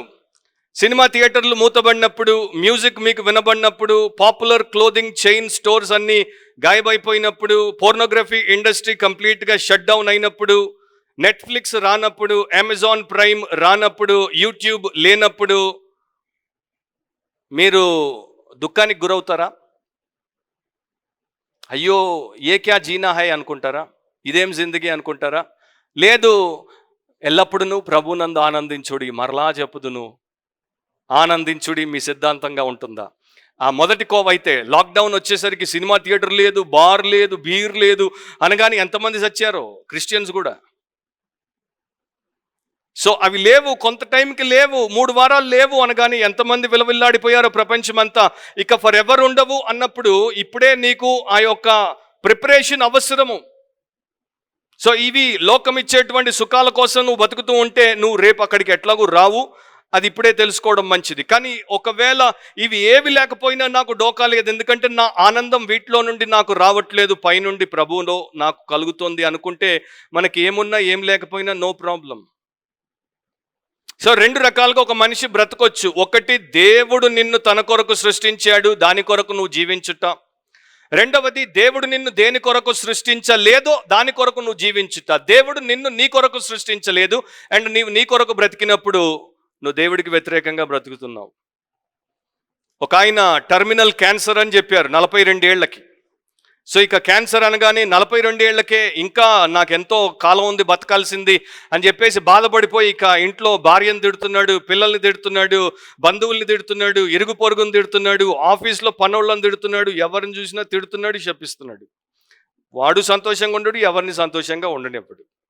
సో అట్లా కొన్ని మాసాలు అయిపోయిన తర్వాత ఒకరోజు వాడు కూర్చున్నప్పుడు వాడికే విసుగు అనిపించింది. ఏంటి బతుకు, నేను ఎప్పుడు పోతానో నాకు తెలియదు, కానీ ఇట్లా ఎందుకు బతకాలి, నేను ఇంకా చచ్చిపోలేదు, చచ్చిపోయే ముందు సంతోషంగా ఉండిపోవచ్చు కదా అని ఆలోచించి ఆ రోజు తన జీవితాన్ని ప్రభు అయిన యేసుక్రీస్తుకు అప్పగించుకుని తన జీవితాన్ని ఒక దినం ప్రభు కొరకు జీవించుట, ఇతరుల కొరకు జీవించుట అన్న నిర్ణయంతో జీవించడం మొదలుపెట్టాడు. So every day I will consider as a gift from God. ప్రతిదినం దేవుడు నాకు ఇచ్చినటువంటి ఒక వరముగా ఎంచుతాను, ఆ దినమునందు దేవుని యందు ఆనందిస్తాను, ఇతరులకు ఆనందం పంచుతానని చెప్పి తన భార్యను, తన పిల్లల్ని, తనకున్నటువంటి వారందరినీ కూడా చక్కగా చూసుకోవడం మొదలుపెట్టాడు. అతడు కూడా చక్కగా ఆనందంగా ఉన్నాడు అండ్ ఇంకా కొంత ఎక్కువ కాలం బ్రతికాడు. సో ఇక్కడ అతడు మనకు నేర్పించేది ఏంటంటే, మన ఆనందం అనేది లోకములో నుండి మనకు వచ్చేది కాదు. మన ఆనందం మనం సరైనటువంటి ఆలోచన విధానంతో దేవుని యందు పొందుకోవచ్చు. Final point, radiance. రేడియన్స్ అంటే ప్రకాశము లేకపోతే తేజస్సు. 19వ అధ్యాయంలో నేను ఎక్కువ ఇప్పుడు చెప్పడానికి సమయం కూడా లేదు, కానీ జిస్ట్ని మీకు పాయింట్అవుట్ చేసి ప్రార్థన చేస్తాను. అటు తరువాత బహుజనుల శబ్దము వంటి గొప్ప స్వరము పరలోకమందు ఇలాగూ చెప్పగా వింటిని, ప్రభువును స్తుతించుడి. పైన ఆ స్తుతించుడి అనే మీద 2 అని ఉంటుంది, కింద మీరు చూస్తే మూల భాషలో హల్లెలూయా అనే పదం ఉంటుంది.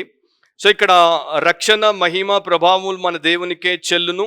ఆయన తీర్పులు సత్యములను న్యాయములనై ఉన్నవి. తన వ్యభిచారముతో భూలోకమును చెరిపిన గొప్ప వేశ్యకు ఆయన తీర్పు తీర్చి తన దాసుల రక్తమును బట్టి దానికి ప్రతిదండన చేసెను. మరి రెండవసారి వారు ప్రభువును స్తుతించుడి అనిరి. ఇప్పుడు ఇక్కడ ప్రభువును స్తుతించుడి అనేది మనము 5 వచనాల్లో 3 సార్లు చూస్తాం. అంటే 3 సార్లు హల్లెలూయా అనే పదం కనపడుతుంది. 4వసారి కూడా ఉంది, అది 6వ వచనంలో చివరి భాగంలో, తెలుగులో 6, 7 కలిసిపోయాయి, అక్కడ మనకు కనబడుతుంది. సో ఇప్పుడు పరలోకంలో ఉన్నటువంటి సన్నివేశాన్ని దేవుడు మనకు చూపిస్తున్నాడు. పరలోకంలో ఒక బహుజనుల అంటే చాలా పెద్ద క్రౌడ్ అండ్ దాని యొక్క శబ్దము గొప్ప స్వరముతో దేవుణ్ణి హల్లెలూయా అని వారు స్తుతిస్తున్నారు. ఇప్పుడు ఒక సత్యాన్ని గుర్తుపెట్టుకోండి, దేవుని పరిశుద్ధులు పరలోకంలో స్తుతించినప్పుడు, ఆయన సన్నిధిలో స్తుతించినప్పుడు వారు గొప్ప శబ్దముతో అండ్ ఉత్సాహముతో వారు దేవుణ్ణి స్తుతిస్తున్నారు. అంటే they were very enthusiastically and loudly praising God. So ఆరాధన చేసినప్పుడు మన చర్చెస్లో మనము కూడా అలాంటి యాటిట్యూడ్ని లేకపోతే ఆ రకమైనటువంటి వైఖరిని కలిగి ఉంటే చాలా మంచిది. 6 విషయాల గురించి వారు దేవుణ్ణి స్తుతించారు. రక్షణ మహిమ ప్రభావముల కొరకు మొదటి 3, తర్వాత నెక్స్ట్ 4వది తీర్పులు సత్యములు న్యాయములై ఉన్నవి, 5వది వ్యభిచారముతో లోకాన్ని చెడగొట్టినటువంటి గొప్ప వేశ్యకు తీర్పు తీర్చినందుకు, అండ్ 6వది ఏంటంటే తన దాసుల రక్తమును బట్టి దానికి ప్రతిదండన చేసినందుకు. సో ఈ 6 కారణాల చేత దేవుడిని అక్కడ ఉన్నటువంటి వారందరూ కూడా దేవుడిని స్తుతిస్తున్నారు. ఈ మొదటి విషయాలే మీరు తీసుకున్నారనుకోండి, రక్షణ ఫస్ట్ హల్లెలూయా అని ఎందుకు చెప్పాలి అంటే దేవుడు మనకిచ్చినటువంటి రక్షణను బట్టి, పాప క్షమాపణను బట్టి, నిత్య జీవాన్ని బట్టి, క్రీస్తు చేసినటువంటి సిలువ కార్యాన్ని బట్టి, అండ్ దాన్ని బట్టి ఆయనకు మహిమ రావాలి, అండ్ దాన్ని బట్టి ఆయన ఎంత గొప్ప శక్తిమంతుడో మనం గుర్తించాలి. కనుక ఇక్కడ 3 మాటలు నేను చెప్తాను. ఒక భక్తుడి రకంగా చెప్పాడు, మనం ఎప్పుడైతే దేవుడిని రక్షణ ఇచ్చేటువంటి మెయిన్ వ్యక్తిగా అంటే మన రక్షణ ప్రసాదకుడిగా చూస్తామో అప్పుడు మనలో ఆయన పట్ల కృతజ్ఞతా భావం అనేది కలుగుతుంది. రెండవది, ఎప్పుడైతే మన దేవుడు నిజంగా మహిమ గలవాడు అని మనం గుర్తిస్తామో అప్పుడు మనకు ఆయన పట్ల భయము భక్తి కలుగుతాయి. మూడవది, ఎప్పుడైతే మన దేవుడు నిజంగా శక్తి గలవాడు అండ్ ఆ శక్తిని తన ప్రేమతో మనకు ఆయన ఉపయోగిస్తాడు అని తెలుసుకుంటామో అప్పుడు మనలో మన దేవుడి మీద పరిపూర్ణమైన నమ్మకం కుదురుతాయి. సో ఈ రోజున మీరు చూడండి, చాలా మందికి దేవుడి పట్ల కృతజ్ఞత లేకపోవడం, దేవుడి పట్ల ఈ యొక్క భయము భక్తి లేకపోవడం, దేవుడి పట్ల నమ్మకం లేకపోవడం గల కారణం ఏంటి? దేవుడు తెలియదు కనుక. సో మీరు వర్షిప్కి వచ్చిన ప్రతిసారి, ఫ్యామిలీ ప్రేయర్ కావచ్చు, చర్చ్ వర్షిప్ కావచ్చు, ఉన్న ప్రతిసారి do you have gratitude, reverence and trust towards God? అలా ఆ 3 ఉంటే నిజముగా దేవుణ్ణి ఆరాధిస్తున్న వారం అవుతాం. మనం దేన్నైతే ఆరాధిస్తామో దానిలాగా మారుతాం. ఎందుకంటే లోకాన్ని ఆరాధిస్తే లోకస్తులం అవుతాం, దేవుణ్ణి ఆరాధిస్తే దేవుని వంటి వారం అవుతాం, అది మర్చిపోవద్దు. నెక్స్ట్ 4వ దాంట్లో ఆయన ఏం చెప్తున్నాడు? ఆయన తీర్పుల గురించి. మరలా మన డౌట్ని ఆయన తొలగిస్తున్నాడు, మన ప్రశ్నలకి ఆన్సర్లు ఇస్తున్నాడు. దేవుని తీర్పులు సత్యములను న్యాయములునై ఉన్నాయి. సో దేవుడి తీర్పులో ఎక్కడ అన్యాయం ఉండదు, దేవుడి తీర్పులో ఎక్కడ అసత్యం లేదు. అండ్ 3 విషయాలు ఇక్కడ, 3 కారణాలు నేను మీ ముందు పెడతాను ఎందుకు దేవుడి తీర్పులు సత్యములు న్యాయములు. ఫస్ట్ అండ్ ఫార్మోస్ట్, మొదటిది ఏంటంటే ఒక వ్యక్తిని తీర్పు తీరుస్తున్నప్పుడు ఆ వ్యక్తి యొక్క అంతరంగ స్వభావము, హృదయంలో ఉన్నటువంటి ఆలోచనలు, ఆశలు, భావాలు, ఉద్రేకాలు సమస్తము దేవుడు ఒక్కడే ఎరుగును, ఇంకెవరు ఎరుగరు. కనుక దేవుడు ఒక్కడే రైట్ జడ్జిమెంట్ని ఒక వ్యక్తి పట్ల ఇవ్వగలడు. రెండవది, దేవుడు తీర్పును తీర్చినప్పుడు న్యాయం చెప్పే సమయంలో, అంటే ఆయన ఆ యొక్క జడ్జిమెంట్ని పాస్ చేసే టైంలో ప్రెజుడిస్కి గురికాడు, పక్షపాతానికి గురికాడు, బయస్కి గురికాడు. కనుక ఆయన ఏం చేస్తాడంటే నిష్పక్షపాతమైనటువంటి తీర్పును ప్రసాదిస్తాడు. ఆయనలో పవిత్రత ఉంది కనుక. మూడవది ఏంటంటే ఆయనకే సర్వజ్ఞానం ఉంది కనుక ఈ వ్యక్తి చేసినటువంటి ఈ పాపానికి ఎంత శిక్ష సరిపోతుంది అని నిర్ణయిస్తాడు. అండ్ ఆ శిక్షను అమలు చేసే శక్తిని కూడా ఆయనే కలిగి ఉన్నాడు కనుక అమలు చేస్తాడు. మన లా కోర్ట్స్లో ఒక న్యాయ దేవతను మనకు చూపిస్తారు. సినిమాల్లో చూసి ఉంటారు, మీరు కోర్టుకి వెళ్ళి చూసి ఉంటారు ఇప్పటిదాకా. కళ్ళకు గంతలు కట్టి చేతిలో తరాజు పెట్టి. కానీ యాక్చువల్గా ఒరిజినల్ బ్యాక్గ్రౌండ్ ఎక్కడ నుండి అంటే ఈజిప్ట్లో ఉన్నటువంటి ఇద్దరు దేవతల అంశము నుండి ఈ యొక్క ఫిగర్ని ఈజిప్షియన్లు తయారు చేశారు. కాకపోతే వారు ఏం చేశారంటే ఆ యొక్క న్యాయ దేవతకు కన్నులకు గంతలు కట్టారు, కానీ 2 చేతులు లేకుండా చేశారు. చేతులు ఉండవు, మొండ్యాలే ఉంటాయి. ఎందుకు చేతులు ఉండవు అంటే అది ఎవరి దగ్గర లంచము పుచ్చుకోకుండా, లంచం పుచ్చుకొని న్యాయాన్ని జరపకుండా చేతులు లేకుండా చేశారు. సో న్యాయ దేవతకు ఎవరు లంచం ఇవ్వలేరు. కళ్ళకెందుకు గంతలు కట్టారు? ఎందుకంటే ఎవరిని చూడకుండా, తన ముందున్నటువంటి వ్యక్తి ఎవరో తనకు తెలియకుండా, తండ్రి ఉన్నాడా, తల్లి ఉందా, భార్య ఉందా, భర్త ఉన్నాడా, కుమారుడా, కుమార్తె అని చూడకుండా, ఎవరుంటే నేరం చేస్తే శిక్ష విధించాలి, దట్స్ ఆల్. లంచం తీసుకోము అండ్ ఎవరున్నారో చూడం, న్యాయం చేస్తాం. సో అందుకని ఈజిప్షియన్స్ అట్లా కట్టారు. దాని తర్వాత ఇక కొంతమంది వేరే వేరే అడిషన్లు డిలీషన్లు చేసుకుంటూ వచ్చారు. సో దేవుడికి ఆ యొక్క పరిస్థితి అవసరమే లేదు, ఎందుకంటే దేవుడు పర్ఫెక్ట్ జడ్జిమెంట్ని ఇస్తాడు. ఇక హల్లెలూయాకి వచ్చేద్దాం, ముగించేద్దాం. హల్లెలూయా అనేది హీబ్రూ పదము, అది ట్రాన్స్లిటరేషన్లో ఇక్కడ కూడా హల్లెలూయా అనే మనకు కనబడుతుంది. ఏ భాషలోనికైనా అది వచ్చినప్పుడు ట్రాన్స్లిటరేషన్తోనే వస్తుంది కనుక హల్లెలూయా అనే దాన్ని ట్రాన్స్లిటరేట్ చేస్తారు. హల్లెలూయా అనేది యాక్చువల్గా 2 పదముల కలయిక. హల్లెల్ అంటే ప్రైజ్, యా అంటే యావేలో భాగం అన్నమాట. యెహోవా, యా అంటే యా యెహోవా. సో ప్రైజ్ యా, లేకపోతే యెహోవాకు స్తోత్రం, ఆర్ తెలుగులో దేవునికి స్తోత్రం, ప్రభువుకి స్తోత్రం. ప్రైజ్ ద లార్డ్ అనేది ఇంగ్లీష్ బైబిల్స్ ఆథరైజ్డ్ వర్షన్లో యావేని వారు జెహోవా చేశారు అండ్ లార్డ్ అని చేశారు కనుక ప్రైజ్ ద లార్డ్ అనేది సర్వత్రా ఇంగ్లీష్లోనికి దాన్ని వారు తర్జుమా చేశారు. సో ఇక్కడ పరలోకంలో ప్రభువును స్తుతించుడి అని ఒక గొప్ప జన సమూహము గొప్ప శబ్దముతో అన్నప్పుడు, ఇప్పుడు చాలా జాగ్రత్తగా వినండి. హల్లెలూయా అని వారు పలికినప్పుడు దానికి మరలా 2వసారి వారు హల్లెలూయా అనే అన్నారు. దానికి 3వసారి 24 పెద్దలు 4 జీవులు సాగిలపడి ఆమేన్ హల్లెలూయా అన్నారు. ఇప్పుడు కొంతమందికి ఒక అబ్జెక్షన్ అనమాట. ఆయన హల్లెలూయా అంటే నువ్వు కూడా హల్లెలూయా అంటావు, ఆయన ప్రైజ్ ద లార్డ్ అంటే నువ్వు కూడా ప్రైజ్ ద లార్డ్ అంటావు. ఏం ప్రైజ్ ద లార్డ్? ఒకప్పుడు లేవనెత్తినటువంటి అంశం ఇది. ఇక్కడ బైబిల్ గ్రంథంలో ఓల్డ్ టెస్టమెంట్లో 24 సార్లు హల్లెలూయా అనే పదం వాడబడింది అండ్ అన్నిసార్లు కీర్తనల్లోనే వాడబడింది. 106వ కీర్తన, 111, 12, 13వ కీర్తనలు, 117వ కీర్తన, 135వ కీర్తన, 146 నుండి 150 కీర్తనల వరకు 24 సార్లు ఓల్డ్ టెస్టమెంట్లో హల్లెలూయా వాడబడింది.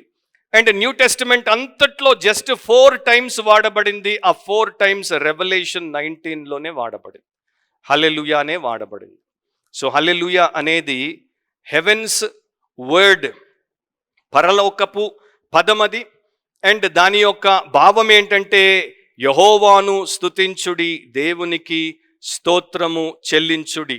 ఒక భక్తుడు ఇక్కడ ఉన్నటువంటి 4 హల్లెలూయాలకు 4 కారణాలు చెప్పాడు. మొదటి హల్లెలూయా రిడెంప్షన్ కొరకు వారు చెప్పారు, అంటే వారిని దేవుడు రక్షించాడు కనుక వారు దేవుడికి స్తోత్రం అని చెప్తున్నారు. 2వ హల్లెలూయా రెట్రిబ్యూషన్ కొరకు, అంటే బబులోన్ను ఆయన న్యాయపు తీర్పు తీర్చాడు కనుక వారు దేవుడికి హల్లెలూయా చెప్పారు.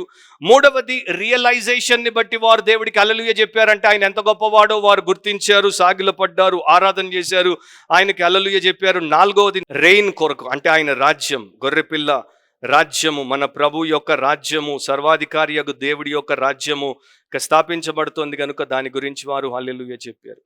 సో ఈ హల్లెలూయా ఆమేన్ అనేటువంటి 2 పదాలు కూడా చాలా గంభీరమైనటువంటి, మధురమైనటువంటి, క్రైస్తవులకు నిజంగా వాటిని అర్థం చేసుకుంటే అత్యంత ప్రియమైనటువంటి పదాలు. ఈ పదాలను ప్రపంచంలో ఉన్నటువంటి ఎన్ని భాషల్లోనికైనా మీరు తీసుకెళ్ళండి, హల్లెలూయా ఆమేన్ లాగానే ఉంటాయి. పరలోకంలో ఉన్నటువంటి దూతలకైనా, భూమి మీద ఉన్నటువంటి పరిశుద్ధులకైనా, పరలోకంలో ఉన్నటువంటి దేవుని పిల్లలకైనా హల్లెలూయా అనేది, ఆమేన్ అనేది మరి అద్భుతమైనటువంటి పదముగా లేకపోతే పదాలుగా ఉన్నాయి. ఇప్పుడు ఇక్కడ యాక్చువల్గా గ్రీక్ కన్స్ట్రక్షన్లోనికి నేను వెళ్ళట్లేదు. అది మరొకసారి ఎప్పుడైనా ప్రైజ్ గురించి చెప్పినప్పుడు ఇన్ డీటెయిల్డ్గా దాని గురించి నేను చెప్తాను. సో నేను ప్రైజ్ ద లార్డ్ అంటే, మీరు ప్రైజ్ ద లార్డ్ అంటే దానివల్ల అన్బిబ్లికల్గా మనం ఏమీ చేయట్లేదు. దేవుడికి స్తోత్రం చెప్పండి అని నేను అనడం, దేవుడికి స్తోత్రం చెప్పండి అని మీరు అనడం, లేకపోతే ప్రైజ్ ద లార్డ్ అనడం మనకి ఏదైతే బాగా అలవాటో అది 100% బిబ్లికల్ అండ్ హెవెన్లీ. అండ్ ఇది కంటిన్యూస్గా మీరు చేస్తూనే ఉండాలి అని కూడా దేవుడి వాక్యంలో రాయబడింది. కాబట్టి ఇక్కడ నేను ఎవరు చేయొచ్చు ఎవరు చేయకూడదు అనేది మీకు చెప్తాను. Keep on pricing the lord. దీన్ని మనము చేసినప్పుడు ఎలా చేయాలి? మీనింగ్ఫుల్గా, అర్థవంతంగా, రియల్గా మీరు దేవుడికి స్తోత్రం చెప్తుంటే, చెప్పమని ఇతరులను ప్రేరేపిస్తుంటే చెయ్యండి. రెండవది, రెవరెన్షియల్గా, భయంతో భక్తితో దేవుడికి స్తోత్రం చెప్పండి. ఆ 24 పెద్దలు లేకపోతే 4 జీవుల్లాగా సాష్టాంగపడి. మూడవది, గ్రేట్ఫుల్లీ, కృతజ్ఞత భావంతో దేవుడికి హల్లెలూయా చెప్పండి, నో ప్రాబ్లం. నాలుగవది, ఫెయిత్ఫుల్లీ, విశ్వసనీయతతో చెప్పండి, దేవా నేను నీ కొరకు ఈ రోజున బ్రతుకుతున్నాను, నీ వాక్యం ప్రకారమే బ్రతుకుతున్నాను, క్రీస్తు మార్గంలోనే ఉన్నాను కనుక నీకు స్తోత్రం చెప్పొచ్చు. అండ్ ఆనందంతో, జాయ్ఫుల్లీ. కానీ దాన్ని ఎప్పుడు కూడా ఒక ఊత పదములాగా వాడొద్దు, ఉత్త పదములాగా వాడొద్దు. కొంతమంది ఏ అర్థం లేకుండా వారి బుర్ర మూసుకొని ఉంటుంది అండ్ వారు హల్లెలూయా హల్లెలూయా హల్లెలూయా హల్లెలూయా హల్లెలూయా హల్లెలూయా హల్లెలూయా హల్లెలూయా, అదొద్దు, దానికి అర్థం లేదు.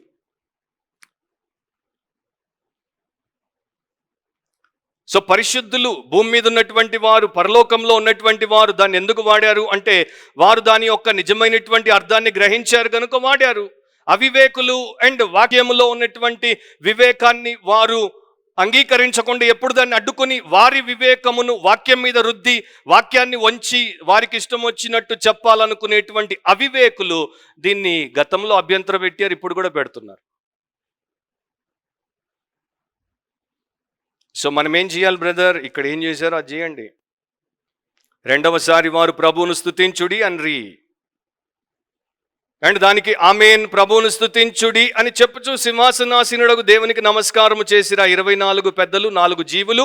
అండ్ ఇక ఈ యొక్క 24 పెద్దలు 4 జీవులు ఇది లాస్ట్ మెన్షన్ బుక్ ఆఫ్ రెవల్యూషన్లో. మళ్ళా వారి యొక్క ప్రస్తావన మనకు ఉండదు, ఎందుకంటే 24 మంది పెద్దలు ఇప్పటిదాకా చర్చ్ యొక్క ప్రీస్ట్లీ రిప్రజెంటేషన్గా మనకు యాజకులుగా, ప్రతినిధులుగా కనబడ్డారు. ఇక 7వ వచనంలో సంఘమే ఆ గొర్రెపిల్ల యొక్క భార్యగా మనకు దర్శనం ఇవ్వబోతోంది. అదే అక్కడికి వచ్చేస్తుంది కనుక ఇక 24 పెద్దలు మనకు కనబడరు. ఆ 4 జీవుల సంగతి ఏంటి? 4 జీవులు సృష్టిని దేవుడు చేయుటలో, నియంత్రించుటలో వాడబడినటువంటి జీవులు. ఇప్పుడు సృష్టికర్త, సర్వాధికారి అయినటువంటి దేవుడే ఇక తన పాత్రను, తన పదవిని తీసుకొని పోషించబోతున్నాడు కనుక వారు కూడా ఇక మనకు వెనకబడిపోతారు, మసకబారిపోతారు. సో ఇక బ్రైడ్ అండ్ బ్రైడ్ గ్రూమే ఫుల్ రేడియన్స్లో మనకి నెక్స్ట్ చాప్టర్స్ నుండి కనబడతారు. హల్లెలూయా ఆమేన్ అనేటువంటి పదాలు చాలా గంభీరమైనటువంటి పదాలు. అండ్ వాటిని రియల్గా బిబ్లికల్ వేలో నేను చెప్పినట్టు మీరు దేవుడి కొరకు వాడగలిగితే చాలా సంతోషం.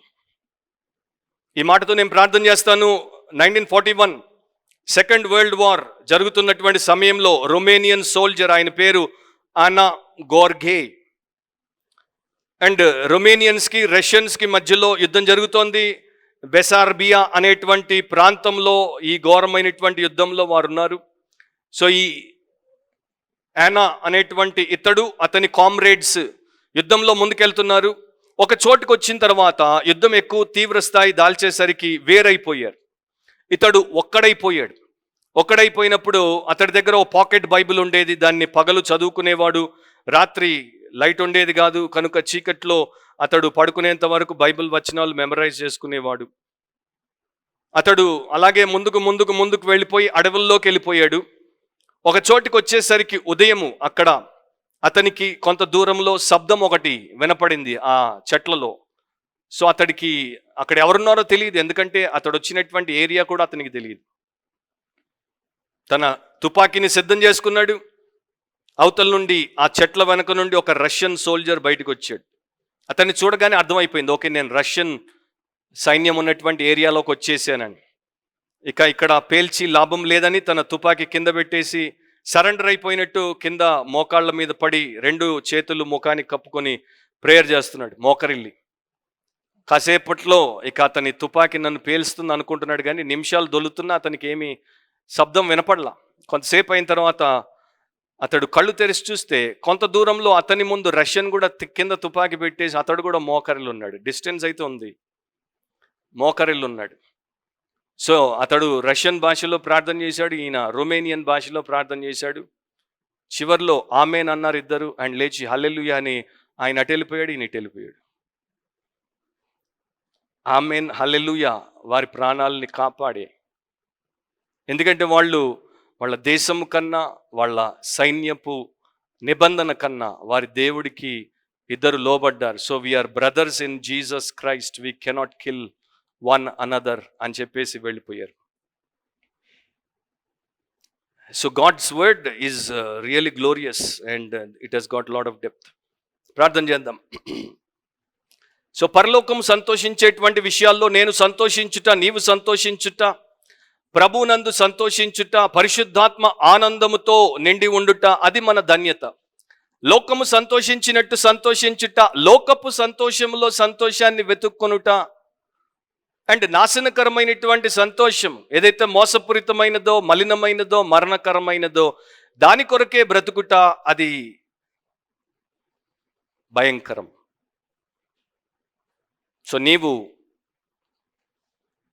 నశించే, గతించే ఈ బబులోను వ్యవస్థలో సంతోషిస్తావో, లేకపోతే రాబోయే క్రీస్తు యొక్క 1000 ఏళ్ల పాలన, ఆ తర్వాత నిత్యరాజ్యంలో ఆయన మనకి ఇవ్వబోయేటువంటి స్వచ్ఛమైన పర సంబంధమైనటువంటి ఆనందములో ఆనందిస్తావో నిర్ణయించుకో. నీవింకా నీ పాపమును యేసు దగ్గర ఒప్పుకొని విడిచిపెట్టకుండా, క్షమాపణ పొందకుండా, ఆయన రక్తంలో కడబడకుండా, పరిశుద్ధపరచబడకుండా, ఆయన బిడ్డగా మారకుండా ఉంటే నీవు పర సంబంధమైన సంతోషంలోనికి రాలేవు. ఆ సంతోషం మేము ఎంత చెప్పినా నీకు అర్థం కాదు. ఈరోజు ఆ పని నువ్వు చేస్తే ఇప్పుడే నువ్వు ఎక్కడున్నా కూడా, ఇక్కడ ఆఫ్లైన్, ఆన్లైన్, ప్రభువు నందుకి నీ వస్తే, క్రీస్తు నందు నీ ఉంటే ఆ సంతోషం నీదవుతుంది. అప్పుడు ఏమున్నా ఏం లేకపోయినా మన సంతోషానికి, ఆనందానికి దోకా ఉండదు. మనం నిజంగా హల్లెలూయా, ప్రైజ్ ద లార్డ్, దేవునికి స్తోత్రం, ప్రైజ్ యావే అని చెప్పగలిగేటువంటి స్థితిలో ఉంటాం. ప్రేమగల మా తండ్రి, ఈ ఉదయం మీరు మాకు ఇచ్చిన సమయం కొరకు మీకే కృతజ్ఞతలు. మీ వాక్యమును బట్టి మీకు స్తోత్రం. మీరు మాకు భవిష్యత్తును కళ్ళ కట్టినట్టు చూపిస్తున్నారు, దాని కొరకు మమ్మల్ని సిద్ధపరుస్తున్నారు, హెచ్చరిస్తున్నారు, ప్రోత్సహిస్తున్నారు, శుద్ధి చేస్తున్నారు, బలపరుస్తున్నారు. మీకే కృతజ్ఞతాస్తుతులు. మేము మీ దగ్గరికి వచ్చి మీ వాక్యాన్ని విని సత్యాన్ని తెలుసుకుని వైదొలిగిపోయి వినాశనానికి అప్పగించుకోకుండా మేమందరం విమోచింపబడి మా ప్రభు అయిన యేసుక్రీస్తు రాకడ కొరకు కనిపెట్టు వారముగా, ఇతరులను కూడా ఆయన యొద్దకు నడిపించు వారముగా ఉండుటకు సహాయము చేయమని, మీ సంఘ బిడ్డలందరినీ కూడా మీరు దర్శించి దీవించమని యేసు ప్రభు శక్తిగల నామమును అడిగి ప్రార్థిస్తున్నాం తండ్రి. ఆమేన్.